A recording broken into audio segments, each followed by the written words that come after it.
So I can almost guarantee you that the demographic of people most excited about this movie coming out, it's not horror fans, it's not Jacob Elordi fans, it's not even Guillermo del Toro fans. It is 100% high school English teachers. Mr. Kuhn, this one's for you.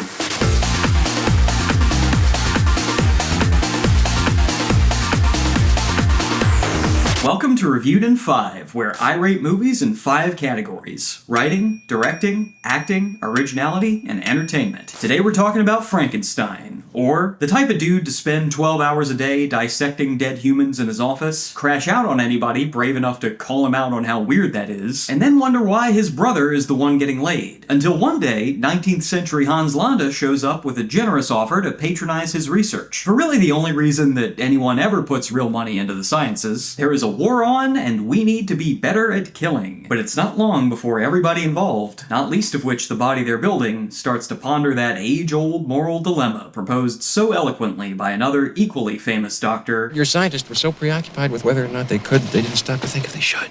Let's get into it. I know that generally when people think of Guillermo del Toro, they think of the visual style. They think about green and brown and wet, but I gotta take the opportunity that's been presented to me here to really just sing the praises of Guillermo del Toro, the writer. Because there are other high-profile writers out there who might pen subtler or snappier dialogue than him, or excel a bit more than he does in constructing high-concept scenes or set pieces, but on a broad strokes, general principles of storytelling level, he just kinda gets what it's all about, you know? He understands that stories are supposed to be about things, and the point of making a movie isn't really any of those specific things I mentioned that film bros like to fetishize. It's to express themes, to show the audience that there might be a better way out there to live your life. And every character that appears, every dramatic turn the plot takes, is here in service of those themes, to reinforce them so the movie can express itself with maximum emotional impact. Guillermo del Toro is the type of storyteller where if he was alive 200 or 300 or 1,000 years ago, he would have written the types of classic literature that we'd still be studying in schools or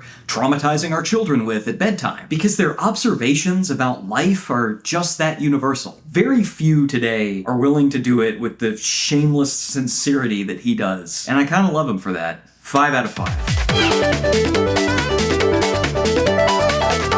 So I had the opportunity to see this movie at the Egyptian Theater in Hollywood, California, which is owned by Netflix, and so I believe it's the only theater in the world still playing it, and that is a damn shame, because this is a film that truly rewards you for putting in the effort to see it on the biggest screen possible. And yes, part of that is due to the incredible intricacy of the production design, shout out the art department, because there's enough detail here that you could probably discover something new in every frame if you watched it 10 times or more. But what I really mean is, every aspect of this movie feels heightened, not just the set design. The costumes are lavish and flamboyant on a level far beyond what's reasonable even for a romantic era aristocrat. The dialogue is way wittier and more poetic than what any real person could actually come up with in the moment, and the plot, full credit to Mary Shelley on this one, is engineered for maximum drama. Everything comes to a head, it doesn't just fizzle out and go nowhere. And I think the visuals are just the most obvious expression of a deeper philosophy of maximum effort from Guillermo del Toro. And I'll go more in depth on that later, but for now I gotta give it a 5 out of 5, because honestly, I love it,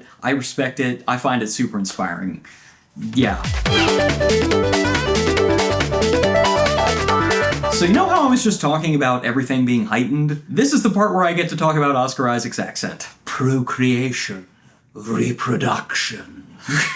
My brother in Christ, you are lucky that the film you are in is basically aspiring to be a Brothers Grimm fairy tale, because if we were grounded in any form of reality at all, this would be some Razzie level shit. Like, in context, I'm not gonna say that what he's doing doesn't work, but good lord, there is enough ham here to feed a family of 4 on Christmas, Thanksgiving, and New Year's. I feel the same way about Christoph Waltz to a lesser extent, but I've also never heard him not speak like a cartoon character, so I found it less jarring with him. They may have just been trying to make up for Felix Kammerer and Mia Goth, who both appear to have less life behind their eyes than the actual reanimated corpse. Speaking of which, Jacob Elordi is about to raise the rating in this category by an entire point by himself. Like, I have to imagine that whatever vision Mary Shelley had for this monster back when she originally wrote the story, this is it. Because the capacity for horrifying violence and heartbreaking empathy are both here. and they are both completely congruent with each other. It's an instantly iconic performance. I don't expect him to actually win the Oscar for it, but I also didn't expect the last actor who got nominated for playing a recently reactivated dead person to win either.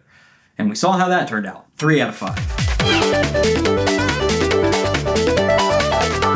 So this is one of the few high school reading assignments that I actually do remember with some detail, like at least enough to be aware of when the movie was following the book and when it decided to do its own thing. And with the exception of the Bride of Frankenstein arc, which gets pretty glossed over for, I'm guessing, runtime reasons, I honestly think they did a more effective job of telling Mary Shelley's story than she did, or at least a more efficient, accessible job. Because complain all you want about the movie being 2.5 hours, that's still an easier pill to swallow than a 300-page novel written in 19th century English. But jokes aside, I do really like all the little changes and embellishments they made, especially how they handled the Arctic expedition at the beginning and end of the story, while never losing sight of the humanistic themes that made the book so inescapable in American high school curriculum. I'll be generous and go 4 out of 5. Oh, that's 5 out of 5.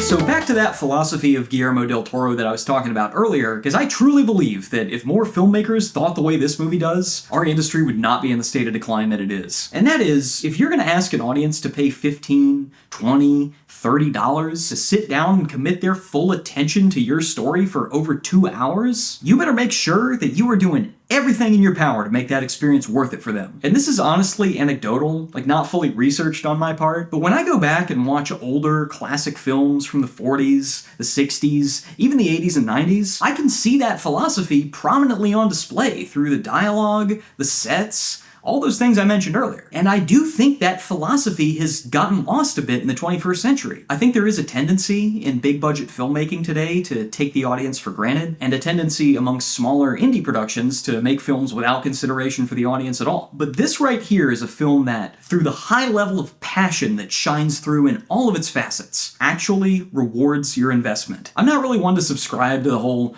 oh, they don't make them like they used to idea, at least when it comes to cultural stuff like music and movies. But if ever there was any truth to that phrase, this is one that is made like they used to. 5 out of 5. Alright, Frankenstein review, final score. What did we give it? 4.4. Hell yeah. I think I like this movie so much that I actually didn't even make that many jokes in this review. It's definitely worth a watch even if you're just watching at home, but if you've got a home theater, crank that shit. So yeah, those are my thoughts on Frankenstein. Next Thursday, I'm going to be seeing Sentimental Value.